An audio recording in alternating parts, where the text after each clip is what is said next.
Hello বন্ধুরা, শুভ দুপুর। আজকে আমি একটা ছোট্ট রান্নার রেসিপি নিয়ে চলে আসলাম তোমাদের কাছে। আজকে আমি দুপুরে কী রান্না করেছি সেটাই কি তোমাদের কাছে দেখাবো। আর এখানে দেখো গানটা চালিয়ে নিচ্ছি, এটা কিন্তু আমার সবচেয়ে বড় মহৌষধ। গান শুনতে শুনতে আমি সব কাজ করি। সে যাই হোক, কালকে তো যেহেতু গ্রহণ ছিল, আর সেহেতু কালকে সেরকম বাজারঘাটও কিছু করা হয়নি, তাই আজকে সকাল সকাল তোমাদের দাদাভাই চলে গেছিলো বাজার করতে।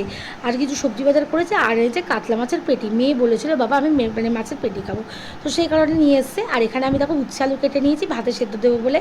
আর মাছের যে মশলাটা সেইটা করে নিয়েছি, সানরাইজের শস্য পোস্ত পাউডারের সাথে একটু নুন হলুদ দিয়ে গুলে রেখেছি। আর মিক্সিতে হচ্ছে আদা লঙ্কা আর হচ্ছে টমেটো বেটে নিয়েছি। আর দেখো মাছ একদম ধোয়া পরিষ্কার পরিচ্ছন্ন করে নুন হলুদ মাখিয়ে নিয়েছি।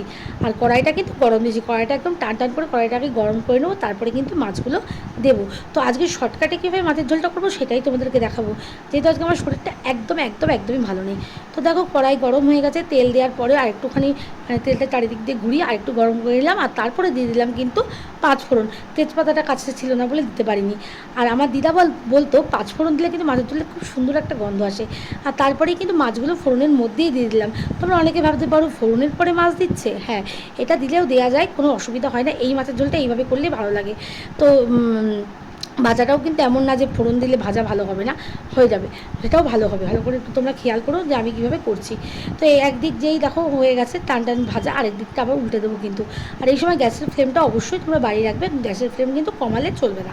তো যাই হোক দেখো, যেহেতু ভালো করে আমি গ্যাসের ফ্লেমটা বাড়িয়ে দিয়েছিলাম, মানে কড়াইটা গরম করে দিয়েছিলাম, সেটার মধ্যে একটা মাছও কিন্তু আমার কড়াইয়ের গায়ে লেগে গেল না।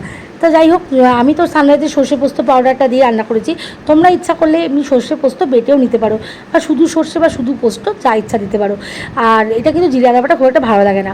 তো এই যে আমার মশলা তো রেডি, আর এখানে এই যে সবজিগুলো কাটা হয়ে গেছে, মানে কেটে রেখে দিয়েছি। আর যে আলুগুলো আমি ওপর দিয়ে দিলাম, আলুগুলো আর ভাজবো না, ওপর দিয়ে পরিমাণ মতো জল দিয়ে ঢেকে দিয়েছিলাম। তা দেখো আমার মাছের ঝোল অলমোস্ট রেডি। আর এবার কিন্তু নামানোর আগে ওপর দিয়ে আমি একটু ধনেপাতা দিয়ে দেবো, ব্যাস। আর এত সুন্দর একটা বন্ধুরা স্মেল এসছে, তোমাদেরকে কি বলবো। একদিন এইরকমভাবে মাছের ঝোল অবশ্যই তোমরা রান্না করো। জাস্ট দুর্দান্ত গন্ধ, দুর্দান্ত, সারা বাড়িময় গন্ধ হয়ে গেছে, দুর্দান্ত মাছের ঝোলটা। আর দেখো ভাতে যে উচ্ছে আলুটা দিয়েছিলাম সেটা ছেলে কিন্তু মেখে দিচ্ছে।